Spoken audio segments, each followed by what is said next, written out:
Let's perform a mental exercise. Strip away the skyscrapers, the highways, and the digital hum of our current lives. Go back, or look forward, to a version of Earth where the human footprint never existed. Picture the planet spinning in the dark. The wind howls, hurricanes churn across the oceans, smashing into coastlines with indifferent fury. In the deep forests, a predator stalks its prey. There's a sudden violent struggle, a flash of teeth, and then silence. The predator eats. The ecosystem continues. Volcanoes erupt, burying entire valleys in ash. Earthquakes split the ground. Now imagine an observer watching this from a distant star. Would they see evil in that hurricane? Would they find sin in the wolf's hunger? Of course not. Nature just is. It operates on instinct, physics, and biological imperatives. There's no malice in a tectonic plate shift.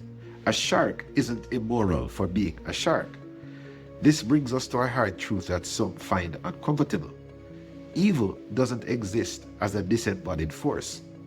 It isn't a spectral fog drifting across the ocean or some malevolent energy floating around the cosmos waiting to infect us.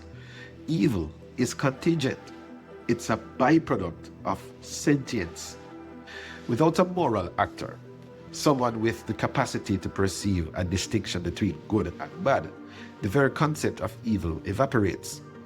We are the ones who bring the light, but we are also the ones who cast the shadows.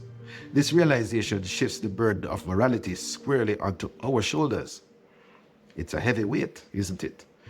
If evil isn't a thing out there, it must be a choice in here. In this episode, I want to take a look at morality and why Freemasons make such a big deal about it. I've split this discussion into two parts. In this first episode, I consider the origins of morality from a biological, philosophical, and a religious perspective. And in the second episode, I try to zoom in on how Freemasonry pushes us to expand our circle of moral concern. So thanks for joining. I hope you get a chance to stay all the way to the end and check out part 2. So let's get into it. So we often imagine the natural world as a cold, unforgiving arena where only the most aggressive survive.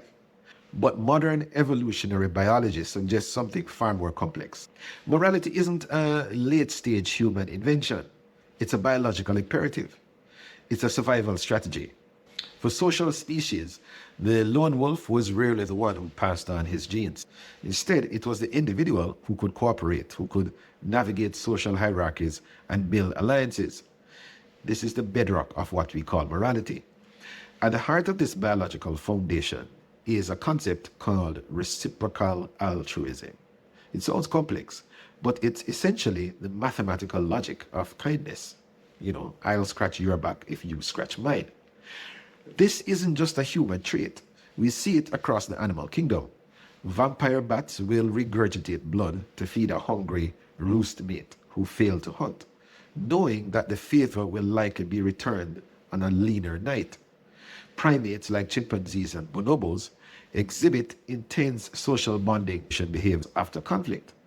These animals don't have a written code of laws or a shared language to debate ethics, yet they operate within a framework of fairness and reciprocity that looks remarkably like a moral code. As Steven Pinker notes, evolutionary psychology has identified the needs of moral systems in the strategic interaction among individuals. So our sense of fairness isn't an abstract dream. It's a refined version of a mechanism that kept our ancestors alive by ensuring that cheaters and freeloaders were punished, and those who cooperated were rewarded. This leads us to the social brain. Our brains have evolved specific hardware for connection. We aren't just calculating machines, we are empathy machines. The discovery of minor neurons, cells that fire both when we perform an action and when we observe someone else doing it, suggests that our brains are literally wired to feel what others feel. When we see someone in pain, our pain centers flicker to life. This neurobiological resonance is the engine of empathy. Furthermore, the release of oxytocin, often dubbed the bonding hormone, facilitates trust and reduces fear in social interaction. It's the chemical glue of the tribe. But is morality truly baked into our DNA? The evidence from developmental psychology is startling. Studies show that even pre-verbal infants, babies who can't yet talk or walk, show a clear preference for helpful characters over hindering ones in puppet shows. They have an innate moral sense before they've been taught right from wrong by their parents or society. Paul Bloom in 2013 argues that we are born with a hardwired morality, which includes a sense of justice and a kind of gut-level understanding of altruism. While our culture and upbringing certainly shape the specifics of our moral beliefs, the capacity for morality is as much a part of our biological heritage as our ability to walk upright. We don't learn to be moral from scratch. We refine a biological blueprint that has been under construction for millions of years. If biology gives us the raw materials, the clay and the water, then philosophy is the sculptor that shapes them into a form we can actually use. We can't just rely on our instincts. We need a framework. This is where the architects of thought come in. For thousands of years, they've been trying to draw the blueprints for a good life. Think back to the Greeks. For thinkers like Aristotle, morality wasn't about following a list of thou shalt nots. It was about character. He called it eudaimonia, often translated as happiness, but it's closer to human flourishing. To the Greeks, being moral was a great work. It was an art form. You didn't just happen to be virtuous. You practiced it until it became a habit. They gave us the four cardinal virtues: fortitude, prudence, temperance, and justice. These weren't just abstract ideas. They were the pillars of a stable soul. If the foundation is weak, the whole structure topples. Virtue ethics tells us that morality is internal. It's about who you are when no one is watching. But what happens when my internal sense of good clashes with yours? That's where social contract theory comes in. Thinkers like Thomas Hobbes looked at the world and saw chaos. Without some kind of deal, life would be nasty, brutish, and short. So we make a trade. We agree to play by the rules. We give up our right to do whatever we want in exchange for the safety and stability of a community. It's a pragmatic morality. We agree that killing is bad, not just because it feels wrong, but because we don't want to be killed ourselves. It's the ultimate peace treaty of the human species. And finally, we hit the Enlightenment shift, the age of reason. This was the moment humanity decided that morality didn't have to be a mystery handed down from the clouds. It could be calculated. It could be reasoned. Reason became the ultimate arbiter. Immanuel Kant argued that we should only act according to rules that we'd be happy to see become universal laws. It's the golden rule, stripped of its religious robes and dressed up in the suit of logic.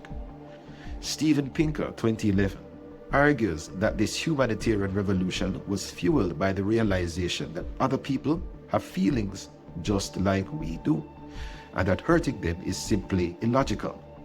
So we moved from because God said so to because it makes sense for everyone involved. This shift changed everything. It expanded our moral circle from our tiny tribe to the entire human race. It taught us that if we have the capacity to reason, we have the responsibility to be moral. Philosophy didn't just give us answers, it gave us the tools to keep asking better questions. So science provides the engine and philosophy the roadmap.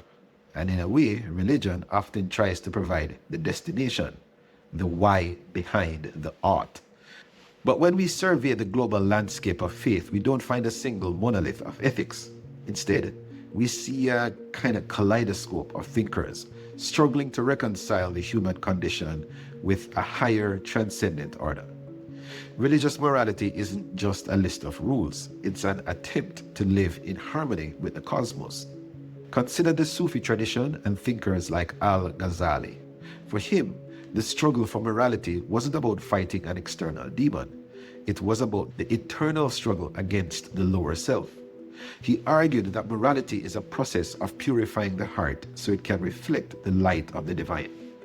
When we look closer to home here in Canada, we find a profound moral framework in the Anishinaabe Seven Sacred Teachings. These aren't commands whispered from a mountaintop. They're gifts: love, respect, courage, honesty, wisdom, humility, and truth. And they're meant to ensure a good life in balance with the land and the community. In this view, morality is ecological. It's about how we fit into the web of life.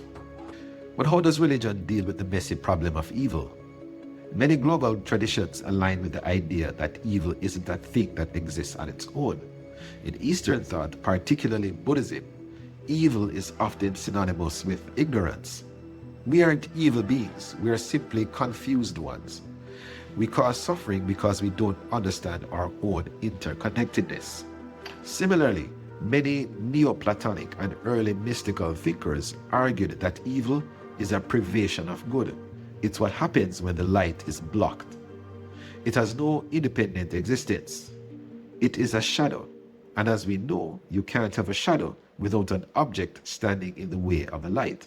Karen Armstrong, 2006, points out that during the Axial Age, religions across the globe independently developed the Golden Rule as a way to bridge this gap. They realized that the only way to cure the perceived evil in the world was through the radical practice of compassion. Freemasonry takes a remarkably unique stance here. It doesn't ask us to choose one of these peaks. Instead, it invites us to stand in the valley and recognize that all these traditions are pointing at the same sky. By stripping away the dogma and focusing on the common threads, the craft allows us to find an objective truth in morality without getting bogged down in sectarian disputes. It teaches us that whether you find your source in the teachings of the Buddha, the logic of the Sufis, or the wisdom of the Anishinaabe elders, the result should be the same: a life lived on the square. Religion, in its best form, isn't about dividing the world into saints and sinners. It's about expanding our concern until we see the sacred in everyone we meet. Alright, so I've covered the foundational stuff.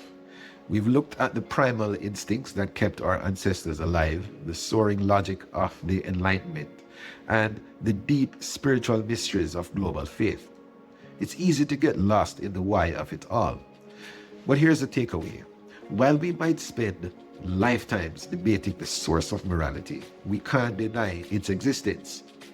Every culture, every era, and every person feels that tug, that innate sense that some actions are straight and others are crooked. As Masons, we don't just admire this constant, we study it. It's why we refer to Freemasonry as a system of morality. But theory alone doesn't build a temple. A blueprint isn't a roof. You can know everything there is to know about the biology of empathy or the philosophy of Kant. But if you don't pick up the tools, you're just a spectator in the gallery. You're an observer, not an operative. And that's where we're going next. In the next episode, we're moving from the why to the how. We're stepping inside the workshop. We'll explore the practical working tools of a Mason and how they serve one specific radical purpose: expanding your circle of moral concern. How do we move from self-interest to brotherhood, and from brotherhood to a genuine love for all mankind? Our slogan tells us that Masonry takes good men and makes them better. But that improvement only counts if it leaves the lodge room. It's the shift from being a good man in theory to being a better man in practice. In this episode, we laid the foundation. Episode 2 is about the structure. We've got the blueprints, now it's time to build. If you want to jump to the next episode, click here right now. This is the Brotherly Love Podcast. Let's get to work.